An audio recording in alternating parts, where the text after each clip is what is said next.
아멘. 자, 드디어 이제 요셉이 그 어려운 시기를 잘 참아서 지냈고 하나님께서 그를 이제 이렇게 높이 세우시는 장면에 우리가 왔습니다. 그 이제 앞으로 이제 시작이죠. 이제 요셉이 이제 시작하는 건데 30이 됐습니다. 그래서 우리가 많은 경우에 이 요셉의 어떤 개인의 인생에 자꾸만 초점을 많이 맞춥니다. 그렇게 설교를 우리가 많이 듣고 그러는데 이건 어떤 한 인간의 인간 승리가 아닙니다. 아니고 오늘 여기서 이제 사실 물론 하나님께서 요셉을 역사의 전면에 세우시고 그 꿈을 주신 하나님께서 그 꿈을 이루어 가시면서 요셉을 쓰시는 건 분명하지만 당연히 주인공은 하나님이시고, 그리고 이제 더 부각이 이제 이렇게 우리가 평소에 못하는 부분이 뭐냐 하면은 이제 이 애굽 제국, 특히 바로의 몰락을 우리가 잘 살펴봐야 됩니다. 그래서 그 얼마나 이 정말 그 천하를 호령했던 애굽 제국이 바로가 하나님이 주신 이 꿈 하나 때문에 이렇게 무기력해졌는가? 그래서 결국에는 그가 그동안에 구가했던 모든 그런 그 권세와 그 권세는 정치적인 권세뿐만 아니라 우리가 출애굽기를 통해서도 봤지만 결국은 종교적인 그런 최고 위에 위치 있지 않았습니까? 근데 이제는 아무것도 워킹하지 않는 거예요. 그러니까 이 꿈 하나로 결국은 이제 그는 항복을 하는 거죠. 그래서 너무나 이제 그 무기력한 바로의 모습, 그 애굽 제국의 모습을 우리는 놓쳐서는 안 됩니다. 그것이 오늘 말씀의 굉장히 중요한 부분이다.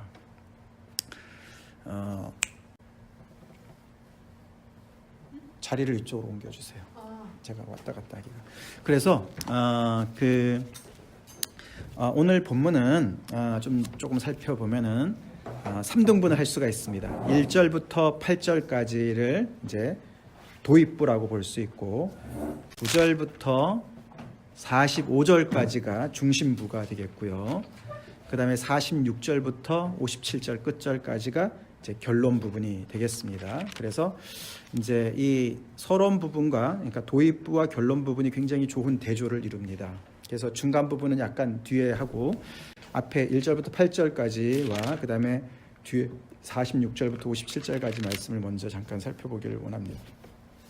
자, 우리가 이미 요셉은 40장에서 그 술 맡은 관원장과 떡 굽는 자, 그죠? 그 두 사람의 그 꿈을 그 감옥에서 이렇게 정말 풀어주는 것을 우리가 봤습니다. 그래서 요셉은 꿈을 꾸는 자, 꿈을 지닌 자이면서 동시에 꿈을 해석해주는 그런 드림 인터프리터로 이렇게 이제 자리매김을 하고 있는 것을 보는데, 결국은 이제 그것이 이제 이 오늘 이 바로가 꾼 꿈 때문에 결국은 이제 이렇게 세상에 드러나게 되는 장면이죠.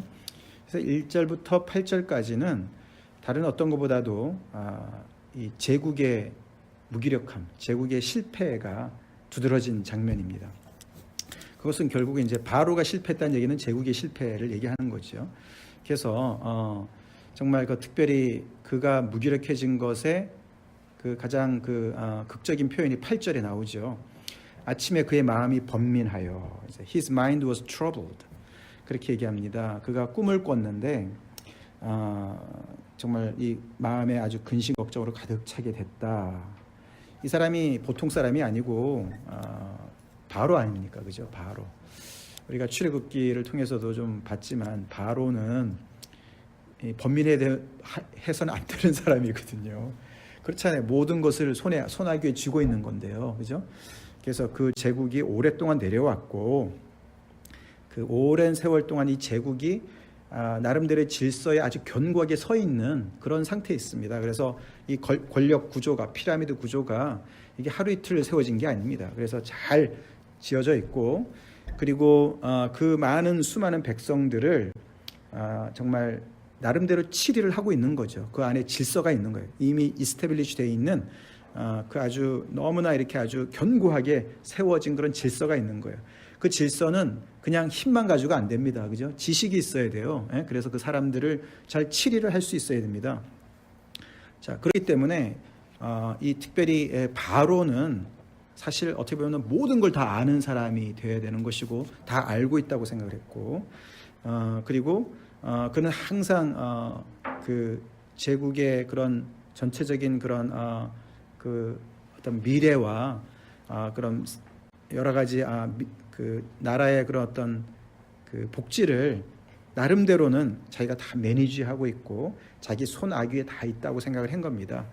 그래서 이제 그 많은 그 당시의 사람들이 그 믿었던 많은 신들을 결국은 이제 가장 큰 제사장으로서 바로가 그 예배를 드리고 그래서 그 제사를 드리면서 그 많은 신들을 그 권력을 바로가 대신 위임 받아서 모든 치리를 하고 있다.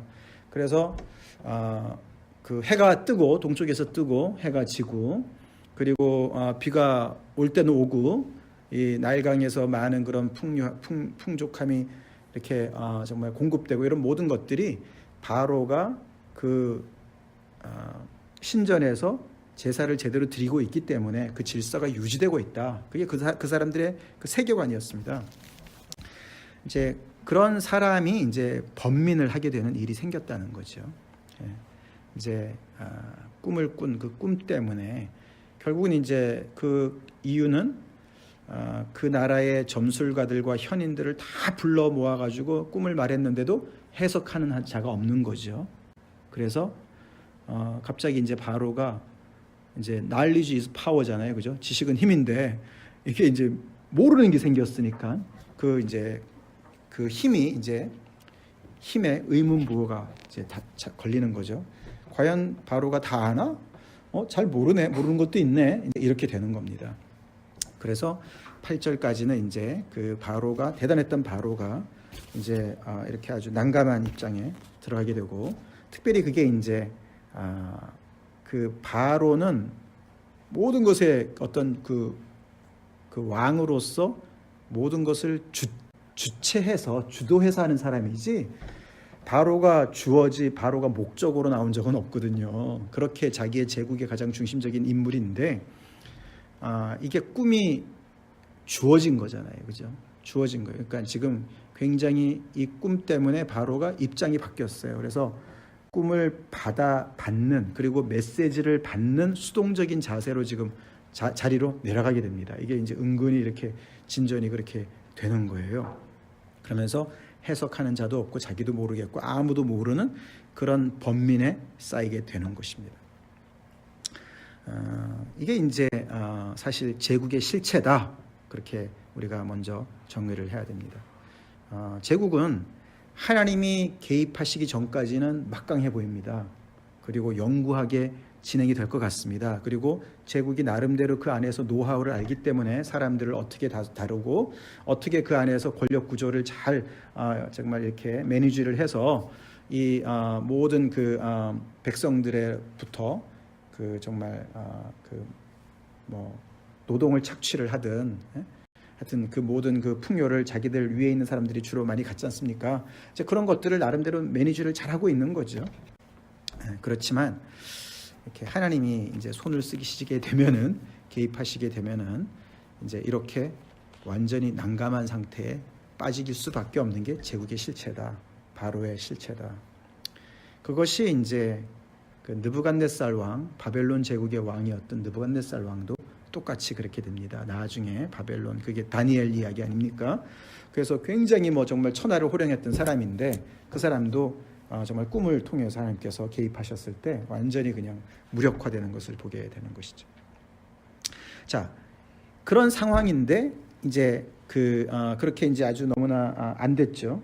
그래서 이 제국의 수장인 이 바로가 해석을 모르고 그리고 꿈도 주어지고 감당이 안 되고 그래서 이제는 해석을 하는 사람을 찾고 있는 이런 상황에 놓인 것이 이제 이 제국의 지금 모습인 거죠. 예.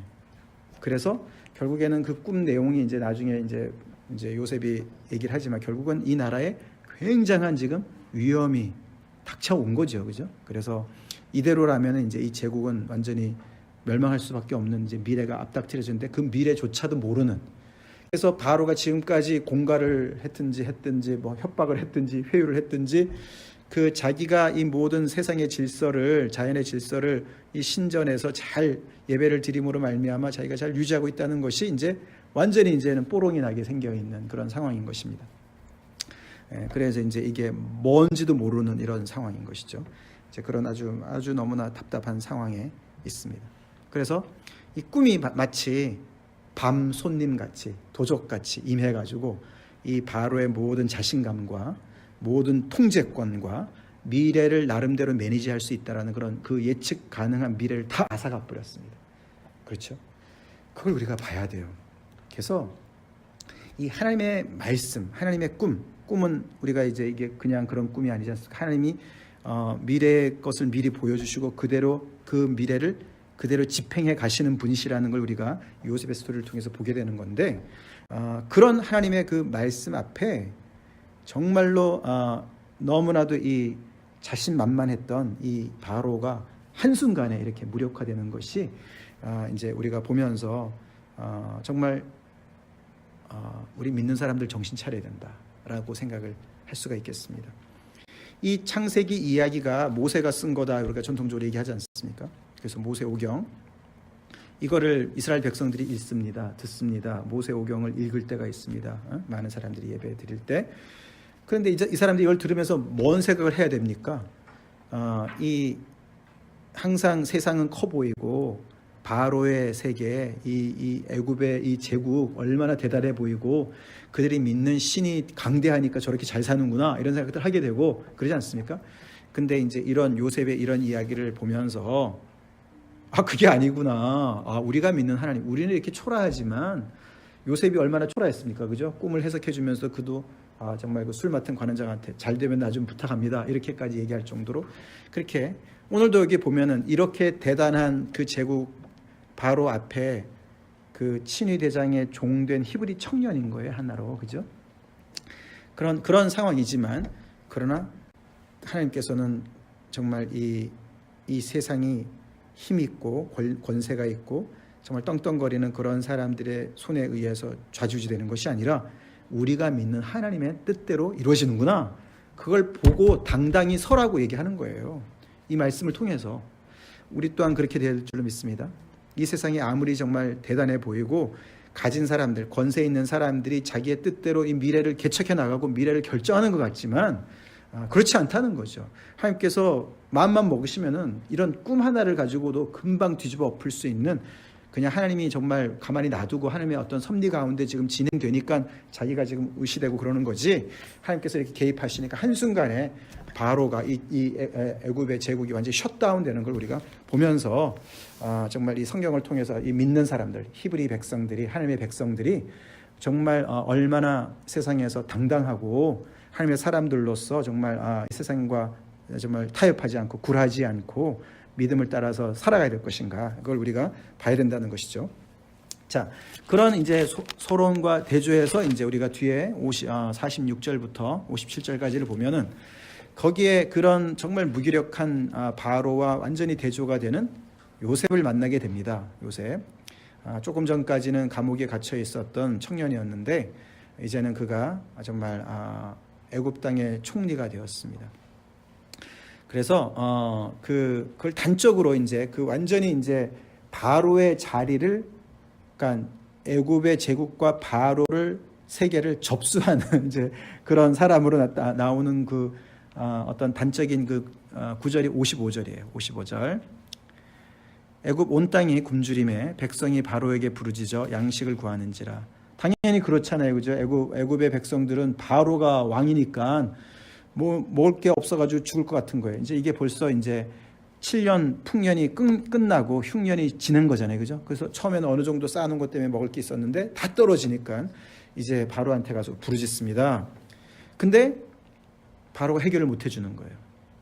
바로가 뭐라 그럽니까? 바로가 애굽 모든 백성에게 이르되 나한테 오지 말고 요셉에게 가라. 그렇게 얘기합니다. 요셉에게 가라. 그래서 그가 너에게 이르는 대로 하라.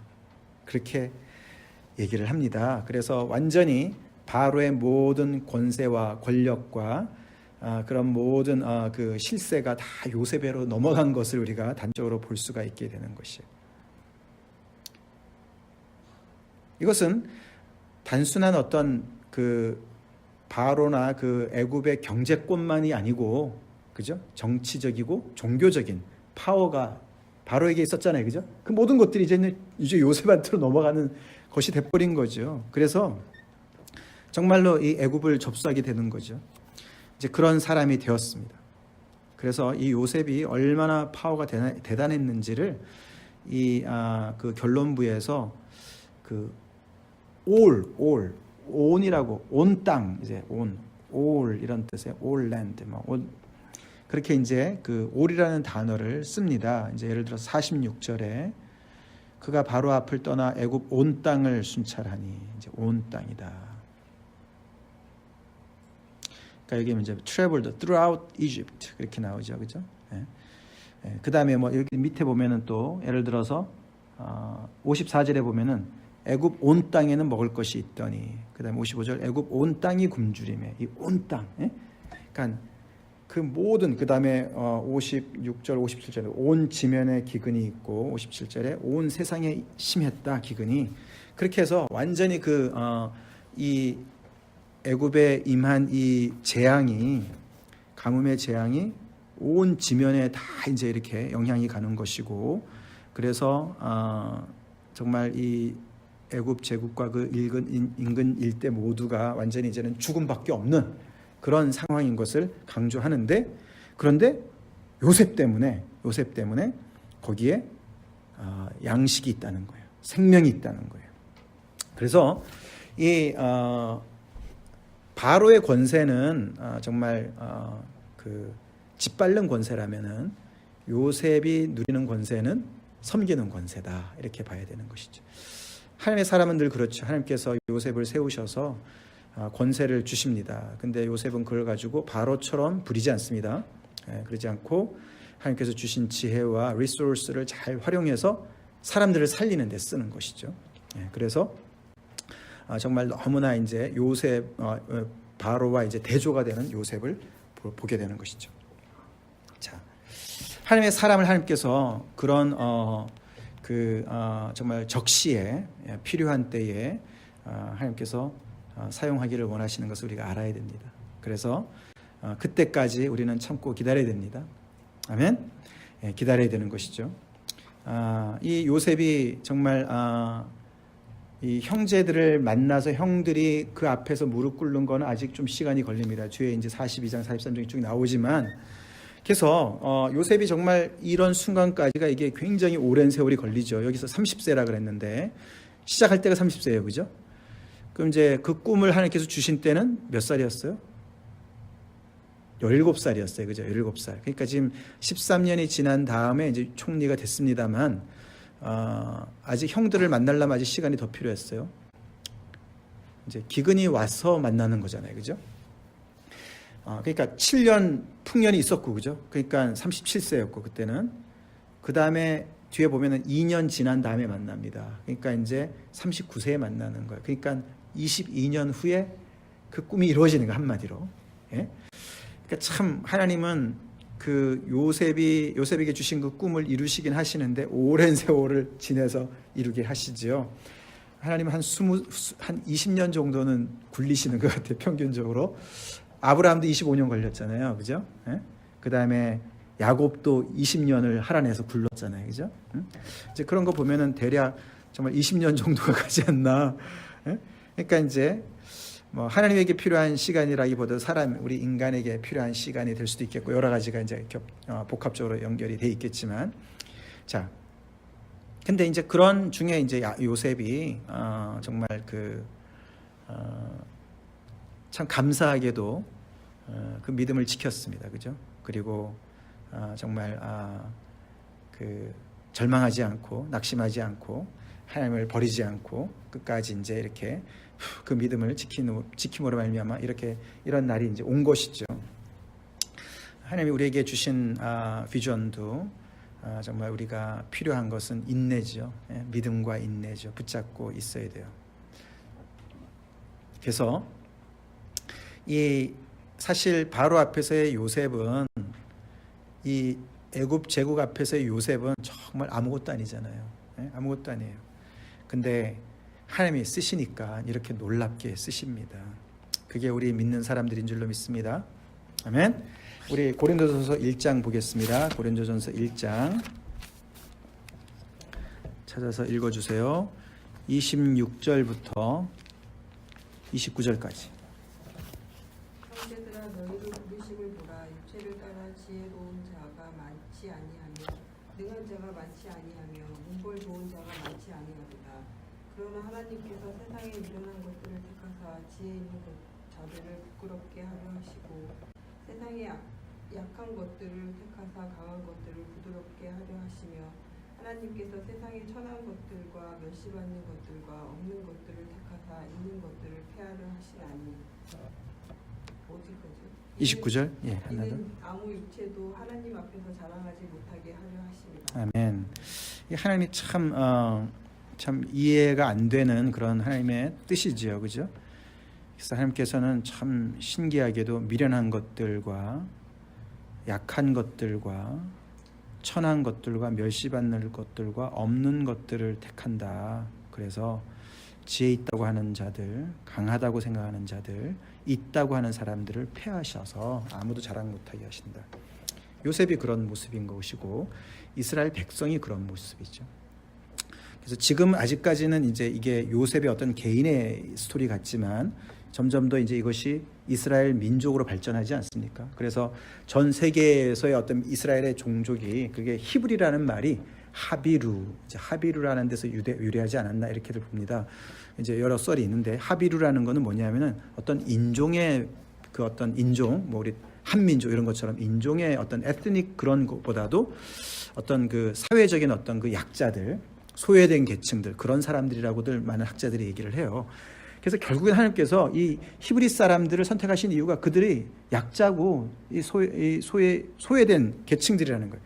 그 사람들을 하나님께서 들어서 쓰시는 거예요.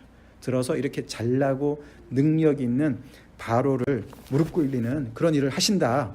그래서 이제 요셉을 보면은 참 요셉의 여기서 이제 정말 그래서 사람들이 자녀들 아들 낳으면 요셉이라고 이름을 많이 짓는데 그래서 믿음도 있고 세상에 나가서 출세해라. 총리가 되라 뭐 이런 건데요.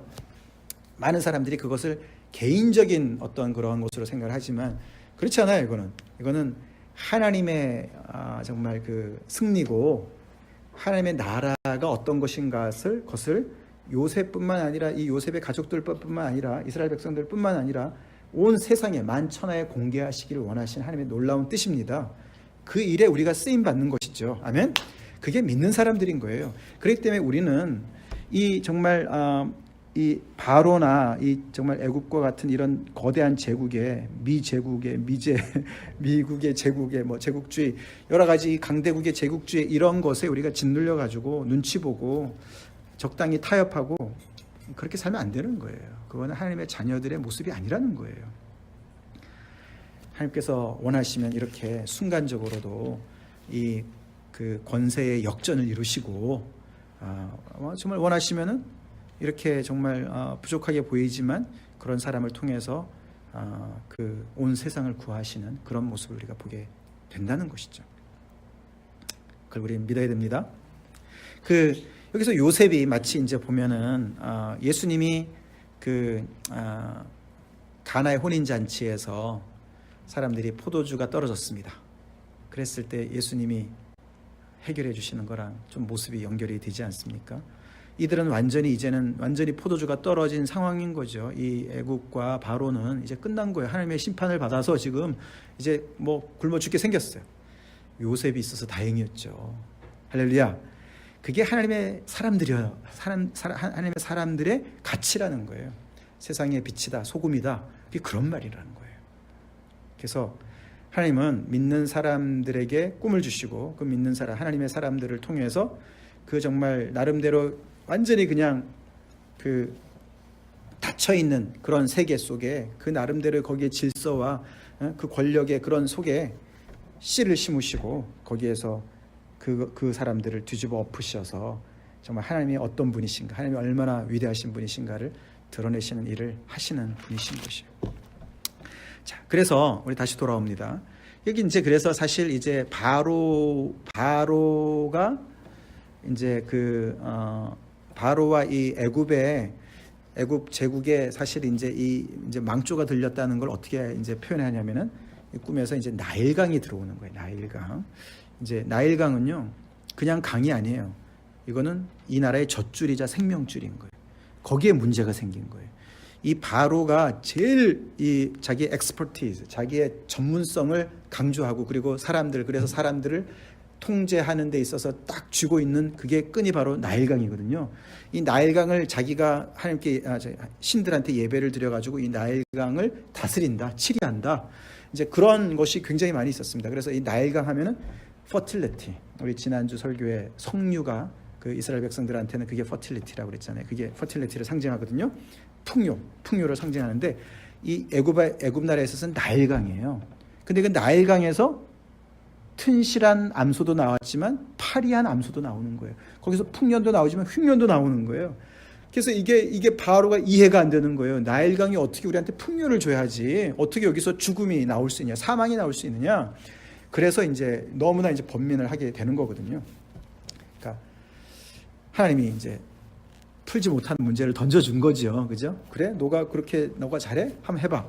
그러고 이제 이렇게 꿈을 주신 거예요. 거기에 이제 딱 무릎을 꿇는데 이제 적시에 이제 이 요셉이 등장을 하게 됩니다. 9절로 돌아옵니다. 술 맡은 관원장이 이제 이렇게 충격적인 현실에서 딱 이제 이 요셉을 생각하게 돼가지고 얘기를 하게 되고 그래서 종으로 있었던 그리고 또 이제 그 감옥에 지금 죄인으로 붙잡혀 있는 이 요셉이 딱 등장을 하게 됩니다. 근데 이게 얼마나 대조가 됩니까? 바로가 못하는 거를 요셉이 하는 거예요. 그걸 우리가 봐야 돼요. 자, 그러니까 바로가 어떻게 얘기합니까?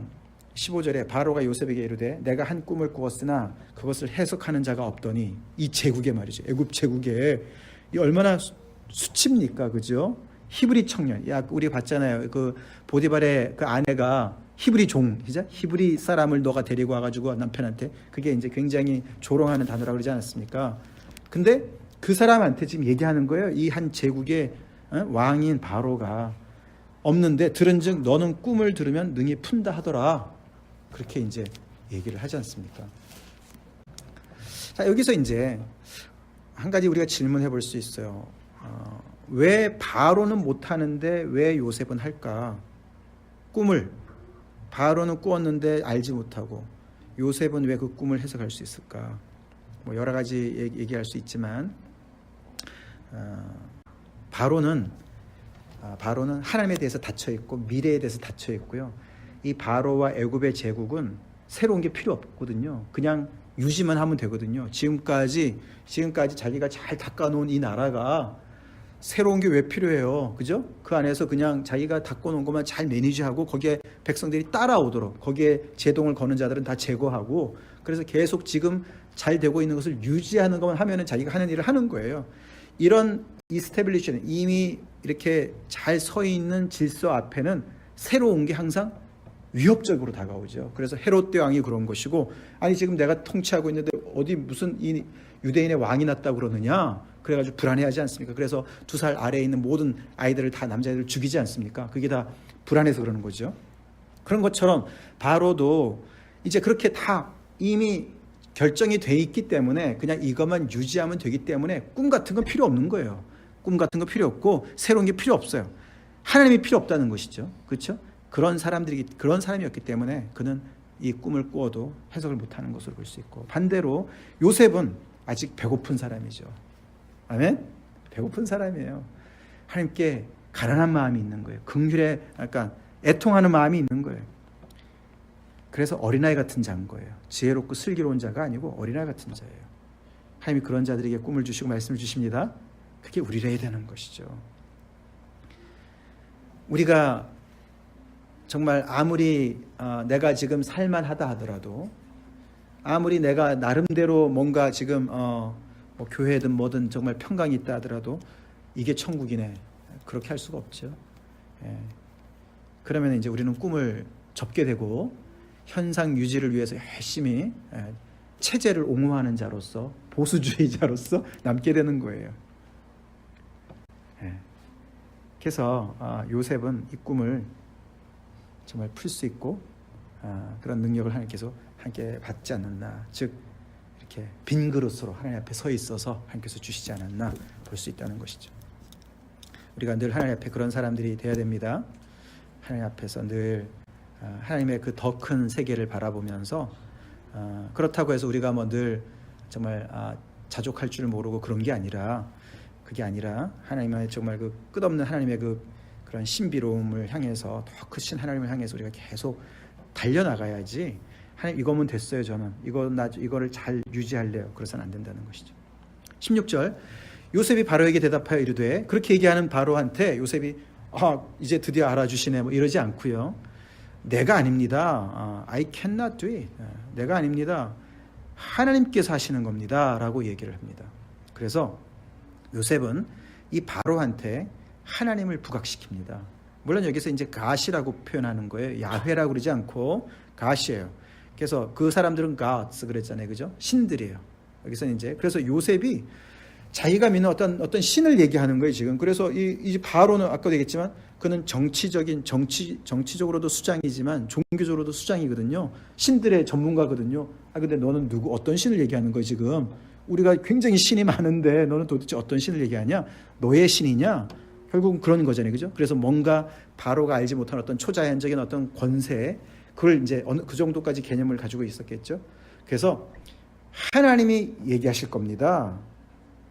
내가 아닙니다. 그러면서 결국은 당신이 꾼 꿈을 이제 이게 바로가 쭉 얘기하지 않습니까? 다시 한번 또 반복을 쭉 합니다. 그걸 듣고 25절에 요셉이 바로에게 아뢰되 바로의 꿈은 하나다. 하나님이 그가 하실 일을 바로에게 보이신 것이다. 이렇게 얘기합니다. 자, 그래서 요셉이 믿는 이 하나님, 신은 바로가 지금 섬기는 신들과 차원이 다른 거예요. 그죠? 바로가 지금까지 나름대로 제사를 통해서 섬겼던 신들은 해답을 못 줬어요. 이 문제에 대해서, 이 꿈에 대해서. 그렇죠? 그리고 이 정말 이 불안한 이게 도대체 뭐냐? 여기에 대해서 아무런 해석도 못 주고 어떤 이 범민의 이 마음을 해결할 수가 없었어요. 근데 요셉의 이 하나님, 요셉이 믿는 신이라는 이 대상은 꿈도 주고 그리고 그 꿈을 해석을 하는데 그 꿈이 뭐예요? 하나님이 결정하신 미래를 바로한테 미리 보여준 거다. 그렇게 얘기하는 거지 않습니까? 그러니까 신이라면은 미래를 책임질 수 있어야 되겠죠. 그죠? 믿습니까? 우리 믿는 하나님 미래를 결정하십니까? 네, 그렇죠. 그 하나님이 미래를 결정해 놓으셨으니까 미리 보여주신 거예요. 내가 이렇게 할 거야. 너랑 상의 안 해. 그렇게 얘기하는 거죠. 아무리 지금 이게 뭐 바로라지만 말이죠. 애굽의 왕이지만 이 바로가 지금까지 누구한테 한 번이라도 그런 지시를 받아본 적이 있었겠습니까? 통보를 받아본 적이 있겠습니까? 늘 칙령이나 내리고 말이죠. 예? 메시지를 만들어서 전하는 사람이 바로였지. 이렇게 수동적으로 메시지를 받고 그리고 결정을 통보를 받고 이런 자리가 없었죠. 그러니까 하나님의 역사하심이 이렇게 된다는 거예요. 가만히 놔두니까 자기가 뭐 전부 하는 줄 아는 것이죠. 그래서 하나님이 그가 하실 일을 바로에게 보이셨다 이렇게 얘기를 합니다. 자, 그러니까 바로는 완전히 이제 이 요셉의 이 하나님 앞에 이제 압도가 돼야 되는 것이죠. 도대체 이분은 뭐냐? 자, 근데 그 꿈을 해석을 하면서 결국 하나님께서 결정하시고 하실 일을 보이신 것이고, 그리고 꿈을 두 번 겹쳐 꾼 것은 하나님이 이것을 정하신 것이고 속히 행하실 것이다. 그래서 이 하나님은, 요셉의 하나님은 미래를 내다볼 뿐만 아니라 미래를 설계하시고 미래를 당신의 뜻대로 다 이끌고 가실 수 있는 그런 능력의 절대 주권자의 분이시다라는 것을 얘기해 주는 거예요. 자, 그래서 오늘 이 41장의 핵심은 아까도 말씀드렸지만 하나님이 주인공이시죠. 그래서 이런 하나님을 우리가 믿고 있다. 할렐루야. 그걸 우리는 놓쳐서는 안 됩니다. 그래서 이 하나님을 우리의 미래를 붙잡고 계시고 결정하시고, 그리고 그 일을 정말 이 하나님의 백성을 통해서 이 세상에게 알리시기를 원하시고, 이끌어 가시길 원하시는 그 하나님을 우리가 바라보는 믿음. 그래서 나의 어떤 지금 처해 있는 현실이 어떻다 할지라도 우리가 거기에 매일 것이 아니라 하나님의 더 선하신 뜻을 바라보면서 지금도 그 뜻을 실행하시고 이끌어 나가시는 그 하나님을 믿음으로 따라가야 되는 것이 우리의 정말 본분이다라는 것을 우리가 잊어서는 안 되겠습니다. 자, 33절이 이제 그 중심부에서 또 전환점을 갖게 되는 건데, 자, 여기까지는 이제 요셉이 바로 앞에서 꿈을 해석하는 사람으로서 40장에서 우리가 만났던 꿈을 해석하는 인터프리터로서의 모습을 보여주는데, 33절에 갑자기 그가 거기서 멈추지 않고 바로한테 아주 구체적인 계획을 제시를 합니다. 그래서 놀라운 일이 되는 것이죠. 그래서 이 요셉이 dream bearer, dreamer에서 dream interpreter가 됐고, 그 다음에 여기서는 이제 그 드림에 따라서 프로그래밍을 하는 프로그래머가 되는 거예요. 구체적으로 그렇기 때문에 이런 미래가 있기 때문에 이렇게 준비해야 됩니다 라고 아주 구체적인 계획을 제시를 하는 사람으로 이제 이렇게 모습을 드러내는 것이에요. 거기서 이제 우리가 또 생각해 봐야 될 게 많이 있습니다. 우리가 하나님께서 미래를 결정하셨죠? 그거 믿죠 우리가? 그럼 하나님의 사람들은 뭘 해야 되냐? 그냥 다가올 미래를 바라보면서 그냥 손 빨고 있어야 되는 것이냐? 감나무 밑에 누워 있어야 되는 것이냐? 아니다라는 것이죠. 아니고 그 하나님의 뜻이 이 땅에서 구체적으로 이루어지기 위해서 뭔가 우리는 이렇게 정말 명철하고 지혜 있는 사람이 되어서 하나님의 뜻에 맞게 우리가 이 삶에서 어떻게 우리가 뭘 구체적으로 계획하고 실행해야 될 것이냐, 그것을 우리가 생각해야 된다는 것이에요. 이게 같이 가야 된다는 것이죠. 하나님의 뜻과 하나님의 사람들의 구체적인 실행, 행동, 계획이 같이 가야 된다. 그걸 우리는 알아야 된다. 자, 그래서 이제 여기 보면은 결국은 명철하고 지혜 있는 사람은 성경 이제 잠언서나 여러 가지를 보면은 결국은 이것은 어디서 옵니까? 하나님을 경외하는 데서 오는 것이죠. 하나님을 경외하는 자죠. 그래서 아까 우리가 고린도서 1장의 말씀대로 미련하지만 가진 거 없지만 그렇지만 하나님을 경외하는 자로서 어린아이 같은 자들로서 하나님을 바라보는 그런 사람들이 결국은 명철하고 지혜 있는 사람들인 것이에요. 그래서 그 하나님의 그런 알려주신 그 미래를 잘 준비를 하게끔 이렇게 제시를 합니다. 그거 우리가 해야 될 일이다. 자.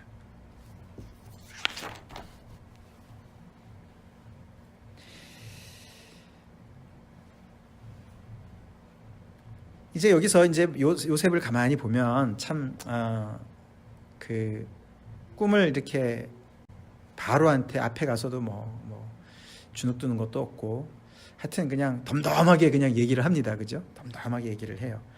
근데 이제 바로는 그거를 다 그냥 듣고만 있어요. 그죠? 그리고 이렇게 엄청난 얘기를 듣고 있는데 예를 들어 32절에 바로께서 꿈을 2번 겹쳐 꾸신 것은 하나님이 이 일을 정하셨음이라 하나님이 속히 행하시리. 자, 그러면은 바로가 그래? 그럼 어떻게 해야 되지? 그래가지고 다 뭐 자기네 그런 부하들을 다 불러 모아가지고 머리를 짜가지고 대책을 마련하고 이러지 않아요, 그죠? 여전히 주도권을 발휘를 못합니다. 그냥 멍하니 앉아 있어요. 바로가 바보처럼 앉아 있어요. 오히려 주도권을 잡고 있는 게 요셉인 거예요. 그래서 완전히 그냥 여기서 이제 그 바로가 완전히 이제 구기는 걸 보게 되는 것이죠. 그래서 이제 이게 참 우리가 이런 본문을 해서 그런 걸 이제 많이 놓치기가 쉬운데 그 이제 바로가 얼마나 무력해지나 하나님 앞에서 그리고 하나님의 사람은 이럴 때 얼마나 또 빛나나 이런 걸 우리가 대조적으로 봐야 되겠습니다. 자, 그러니까 이제 바로가 뭐라 그럽니까? 이런 사람을 이제 세워가지고 이렇게 해야 됩니다라고 딱 얘기를 하니까 뭐 다른 거 찾아볼 게 없네. 바로 너네 이제 이렇게 된 거예요, 그죠? 너네. 바로가 이제 요셉을 보고 그렇게 얘기하고 요셉은 또 그거 가지고 저항하지 않아요, 그죠? 아닙니다, 저는 아니에요. 다른 사람 찾아 이러지도 않아요, 그죠? 그래서 이게 이 바로와 요셉이 자기들도 모르는 어떤 신비한 힘에 의해서 능력에 의해서 이렇게 쭉 진행이 돼가지고 요셉이 그 자리에 앉게 되는 것을 우리가 보게 되는 거죠, 그죠? 그러니까 결국은 그 신비한 능력이 보이지 않는 하나님의 손인 것이죠. 그러니까 요셉의 경우에는 히든 갓을 얘기하지 않습니까, 그죠? 꿈 속의 뒤에서. 그래서 인간의 역사의 전면에 나오시진 않지만은 배후에서 은밀한 중에 역사하시는. 그래서 이 바로도 인정하게 되고 요셉도 그냥 그것을 수용하는, 받아들이는, 그렇게 하면서 이렇게 이 권세의 역전을 이렇게 이루면서 이 바로가 요셉을 내 집을 다스려라. 그래서 보디발의 장군의 집을 다스리던 요셉에서 감옥을 다스리던 요셉에서 이제는 이 애굽 전체를 바로의 집인 애굽을 다스리는 사람의 자리로 가게 되는 것이고, 이제 바로가 그것을 쭉 이제 그 어떤 공식적인 절차를 이제 밟는 것이죠. 밟는 것입니다. 그래서 이제 임명을 하고 선언을 하고 인장 반지를 끼워주고 세마포를 입히고, 그게 이제 궁정 예복입니다. 그리고 백성들에게 공포하고 이제 엎드리라고 얘기하고, 또 왕족 이름을 사브납 바네아라는 이름을 주고, 그 다음에 이제 결혼을 통해서 적법화를 하는 것이죠, 이 모든 것에서. 그래서 그 와이프 이름이 뭐였습니까? 아스낫이에요. 아스낫. 이 아스낫은 이제 온 지방의 제사장인 보디베라의 딸이다, 이렇게 했어요. 이게 이제 아까도 우리가 온 땅, 온 지면. 근데 이 장인어른의 집 이름도 이제 지명 이름도 온인 거야. 근데 이게 온이요, 그러니까 헬리오폴리스라는 도시랍니다. 근데 그게 이제 헬리오라는 게 그게 태양이라는 거잖아요, 그죠? 태양의 도시 이런 뜻이잖아요. 이제 태양신 라를 숭배하던 도시였답니다. 거기가 온이라는 지방이. 그러니까 이게 이제 어떻게 보면은 요셉이 결국은 이제 이 애굽 여인과 결혼을 하게 되지 않습니까? 그래서 어느 정도는 애굽화 되는 것이죠. 이름도 그렇게 되고. 그래서 이제 요셉이 이 땅을 다스림에 있어서 어느 정도는 애굽화가 되는 건데, 그렇다고 해서 어떤 그의 신앙을 타협을 안 했겠지만 이제 그런 어떤 그것을 보게 되는 것이죠. 애굽인화가 되는 것을 그렇게 이제 보게 됩니다.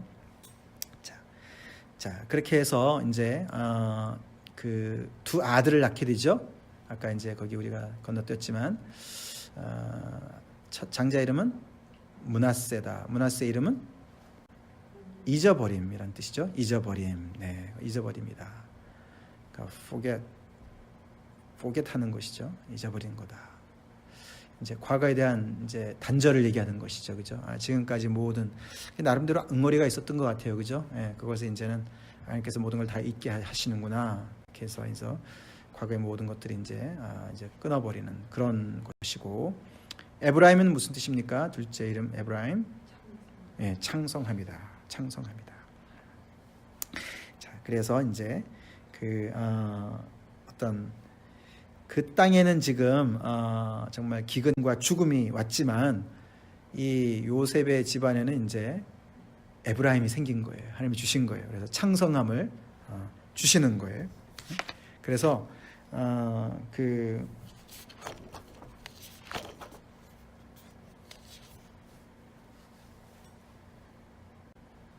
하나님의 블레싱을 얘기하는 것이죠. 그래서 이제 결국은 이 죽을 수밖에 없었던 이 애굽 제국이 요셉을 통해서 하나님의 축복을 나눠 갖게 되는 이제 그런 것을 상징적으로 보여주는 이제 그런 이제 아들의 이름을 지었다라고 이제 우리가 볼 수가 있겠습니다. 자, 그래서 오늘 이제 그렇게 우리가 이제 좀 방대한 내용이지만은 그 정도로 우리가 살펴보면서 정말 이게 무슨 꼭 동화 얘기 같지 않습니까? 그죠? 동화 얘기 같잖아요. 근데 어떻게 보면은 그 당시에 그런 정황을 살펴보면 이것만큼 불온소적이 없는 거예요. 불온소적이라는 거 알잖아요. 사상서 이런 거. 그 왜 옛날에 데모 많이 하던 애들 불온소적 같은 거 있잖아요. 이게 41장이 완전히 제국을 뒤집어 엎는 불온소적 같은 거예요. 우리가 잘 몰라서 그렇지, 이거를 그냥 동화책 같이 읽어서 그렇죠. 정말 우리 하나님은 정말 역전의 하나님이신 것이죠. 그래서 이 하나님 없이 나름 잘 이렇게 세워놓은 인생을, 한 나라를, 제국을 이렇게 아주 그냥 정말 여반장이라 그러잖아요, 그죠? 손 뒤집듯이 간단하게 그냥 꿈 하나를 가지고, 그리고 물론 그 꿈을 통해서 7년의 계획을 딱 가지고 7년 대계획이요, 경제 계획 같은 거, 그걸 가지고 이렇게 그냥 그 섯을 시퍼렀던 그 모든 권세와 권력과 그 모든 것들을 한순간에 무력화시키시고 하나님의 사람을 그 자리에다가 심으시고, 그리고 당신의 뜻대로 그 모든 것을 이루어 나가시는 이런 엄청난 하나님을 우리가 정말 믿고 따르는 사람들이고, 이러기 때문에 우리가 정말 얼마나 그 하나님의 나라, 우리가 이제 결국 하나님의 나라 아닙니까, 그죠? 하나님의 나라. 마태복음에서도 하나님의 나라를 얘기를 많이 하고, 하나님의 나라는 이와 같다 비유로 말씀하시고, 그런데 그 하나님의 나라가 얼마나 혁명적인가를 우리가 봐야 돼요. 우리 하나님 믿는 사람들이 세상에 그런 존재들인 거예요. 아멘?